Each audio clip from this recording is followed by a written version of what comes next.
Nous allons étudier un point de conjugaison en nous intéressant au plus que parfait de l'indicatif. Je vous conseille avant de visionner cette vidéo de relire votre précédente leçon de conjugaison, celle qui portait sur le passé composé, car comme vous pourrez le constater, plus que parfait et passé composé comportent plusieurs points communs. Tout d'abord, le plus que parfait est un temps dit composé, car il se constitue de deux éléments. Premier élément, l'auxiliaire, être ou avoir, que l'on va conjuguer à l'imparfait de l'indicatif. C'est donc lui qui va porter la marque du temps. Deuxième et dernier élément, le participe passé du verbe en question. Attention, retenons bien une chose. Pour le plus que parfait comme pour le passé composé, on accorde le participe passé avec le sujet seulement lorsqu'on utilise l'auxiliaire être. Prenons tout de suite deux exemples pour illustrer cette règle. Dans la première phrase, Marie avait mangé du riz. On note que l'auxiliaire utilisé est l'auxiliaire avoir. Dans ce cas-là, le participe passé ne s'accorde nullement avec le sujet. En revanche, dans notre deuxième exemple, Marie était sortie hier, nous remarquons que l'auxiliaire utilisé est l'auxiliaire être.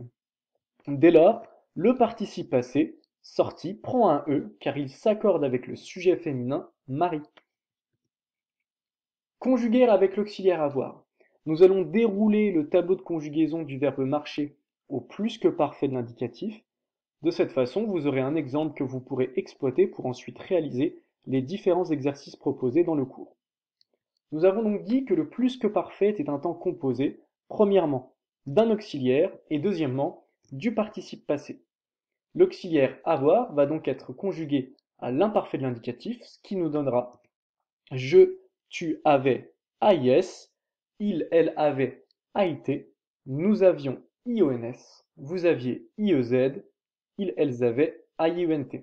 Et pour le participe passé enfin, on remarque que pour tous les verbes en ER, il suffit d'avoir une finale en E pour le participe passé, ce qui nous donnera à toutes les personnes marcher, M-A-R-C-H-E.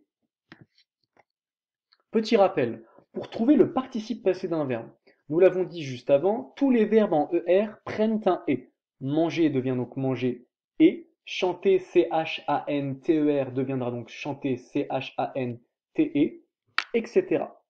La deuxième règle porte pour tous les autres verbes. Il faut donc passer le participe passé au féminin pour être certain de la lettre finale. Prenons trois exemples pour illustrer cette règle. Le cas du verbe fendre. Pour trouver son participe passé, fendute et fenduse sont incorrects. C'est donc que l'orthographe attendue est fendu au féminin, F-E-N-D-U-E. Le participe passé du verbe fendre sera donc fendu, F-E-N-D-U. Même raisonnement pour le verbe finir. Finite et finise sont incorrects. L'orthographe attendue est fini, F-I-N-I-E. C'est que le participe passé du verbe finir sera fini, F-I-N-I. Enfin, dernier exemple, pour le verbe faire, fait et faise sont incorrects. C'est donc que fait est l'orthographe attendue au féminin. Le participe passé du verbe faire sera donc fait, F-A-I-T.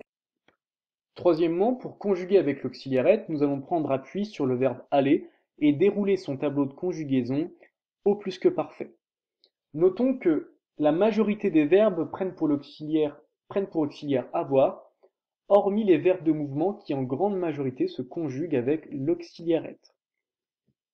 Prenons donc notre verbe aller au plus que parfait. Il se constituera de nouveau d'un auxiliaire et d'un participe passé. L'auxiliaire être à l'imparfait de l'indicatif va donc nous donner j'étais, tu étais, AIS, il, elle était, AIT, nous étions, IONS, vous étiez, IEZ, ils, elles étaient, AIENT. Pour le participe passé cette fois, nous allons observer plusieurs modifications, puisqu'effectivement le participe passé pourra porter plusieurs marques. Celle du masculin, celle du féminin avec ce E, et même celle du pluriel, puisque l'on observe à ces personnes la présence du S. En résumé, le plus que parfait est un temps composé, car il se constitue de deux éléments.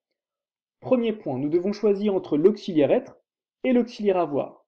Si l'on choisit l'auxiliaire être, le participe passé sera accordé avec le sujet.